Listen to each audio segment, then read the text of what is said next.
What if I told you this war didn't start with rockets? It started with a promise. A promise written on paper. A promise whispered behind closed doors. A promise made to two people over the same land. And when promises collide, blood follows. Today, we're not choosing sides. We're asking one question most videos avoid. Who broke the first promise?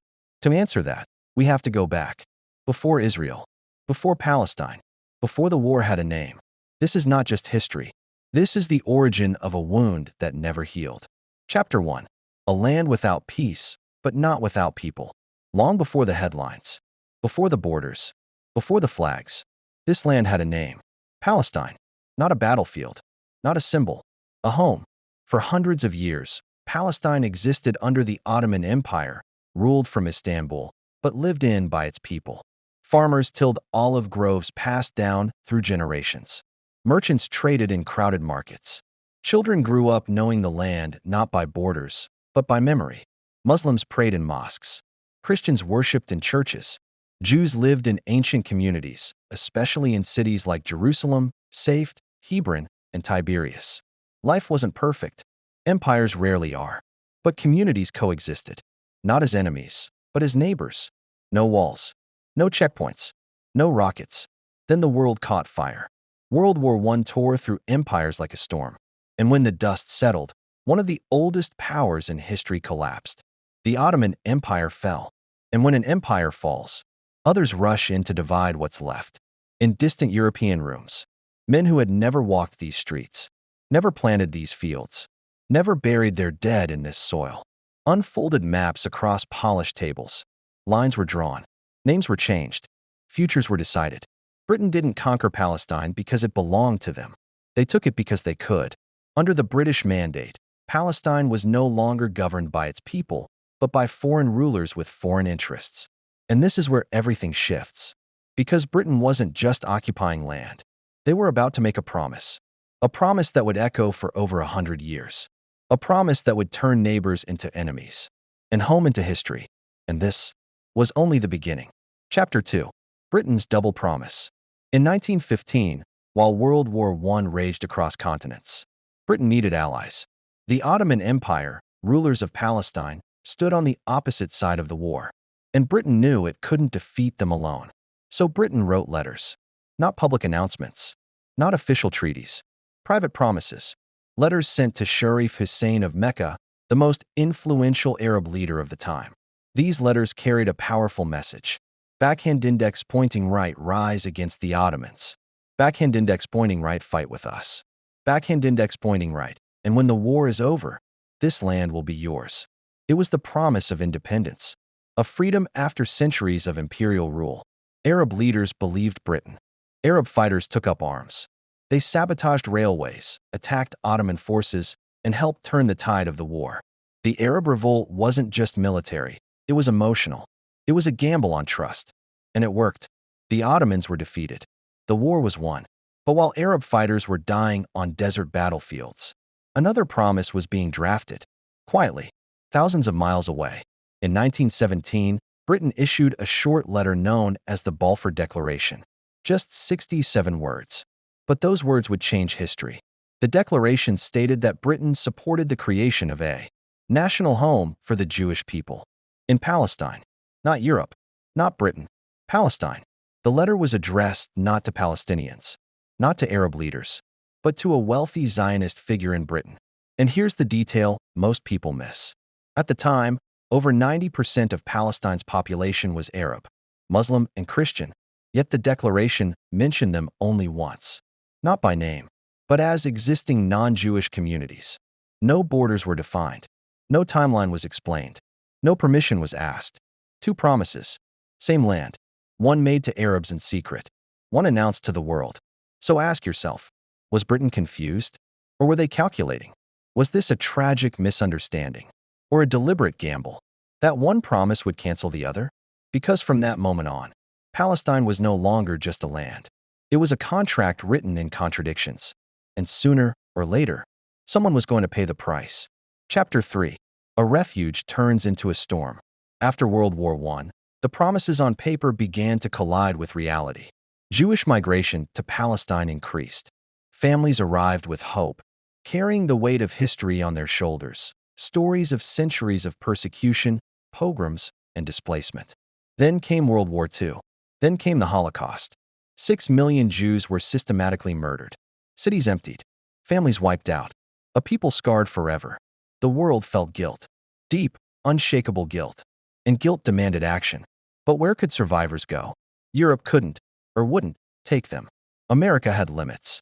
So the survivors looked to Palestine, the land promised on paper. And once again, the British mandate held the keys. British authorities allowed, or sometimes directly facilitated, Jewish immigration. More ships arrived. More homes were built. More farms planted. But here's the hidden truth. For Palestinians who had lived on this land for centuries, this was not refuge. It felt like replacement. Villages that had stood for generations were changing overnight.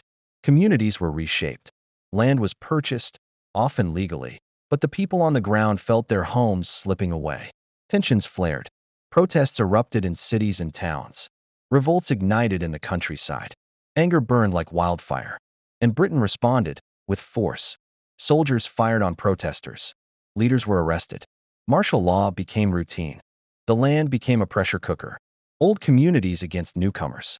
Promises made versus promises broken. Faith in rulers versus reality on the ground. By the late 1940s, the tension was no longer invisible. It was a storm gathering over every city, every olive grove, every street corner. And no one, neither the immigrants nor the locals, neither Britain nor the world, could stop it. The storm was about to break. Palestine had become a land on fire, a land where hope and fear collided, and the world would soon witness that blood often follows promises. Chapter 4. The UN draws a line in blood. By 1947, Britain was exhausted. Decades of promises, revolts, and violence had drained the empire. The land they controlled had become a powder keg. So Britain walked away and left the problem to the United Nations. The UN, composed of nations far from the dust and olive groves of Palestine, proposed a solution.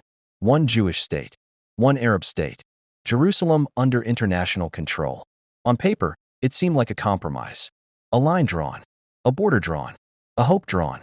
But in reality, lines on a map cannot erase centuries of history, displacement, or grief. The Jewish leaders accepted the plan. It gave them a homeland, security, and recognition. The Palestinians rejected it. Over half of the land was given to a population that was still a minority, and no one asked the people who had lived there for generations. Then came May 14, 1948, a declaration that would shake the world. Israel declared independence. Almost immediately, neighboring Arab nations, Egypt, Jordan, Syria, Lebanon, and Iraq, invaded. The war had begun. Israel survived. Through determination, international support, and a desperate fight for survival, the new state held its ground. But Palestinians paid the highest price. Over 700,000 men, women, and children were forced from their homes. Entire villages were emptied. Generations were uprooted. They call it Al-Nakba, the catastrophe. Homes became ghost towns. Olive groves grew over abandoned villages. Families scattered across neighboring countries, becoming refugees almost overnight.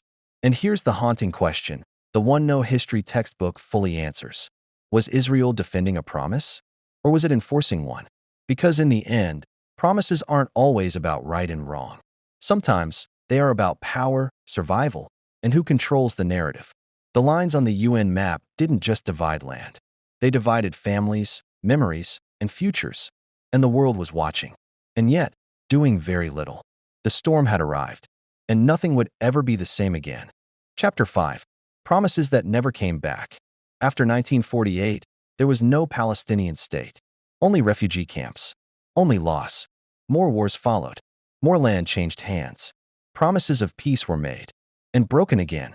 Borders shifted. Settlements grew. Trust disappeared. Each side teaches its children a different history. Each side believes the other broke the promise first. And maybe that's the tragedy. Chapter 6. So, who really broke the first promise? Britain promised Arabs independence, then divided their land. Britain promised Jews a homeland, without protecting those already there. The UN promised peace, without enforcing justice. So who broke the first promise? Was it Britain, for promising the same land twice? Was it the world for choosing convenience over fairness? Or was it a system that valued power more than people? This conflict didn't begin with hatred. It began with ink on paper. And until that truth is faced, the bloodshed won't end. The question you must answer. History doesn't ask us to pick sides. It asks us to learn. Because the most dangerous lie is not propaganda. It's forgetting how it all began. If this story made you think, if it challenged what you believed, then this chapter did its job. Like, comment, and subscribe to Twisted Chapter. Because some stories were never meant to stay buried. Some secrets linger in the shadows, waiting for someone to uncover them. Be that someone. Join us and witness the truth before it disappears. But the question still remains. Who do you think broke the first promise? Tell us in the comments.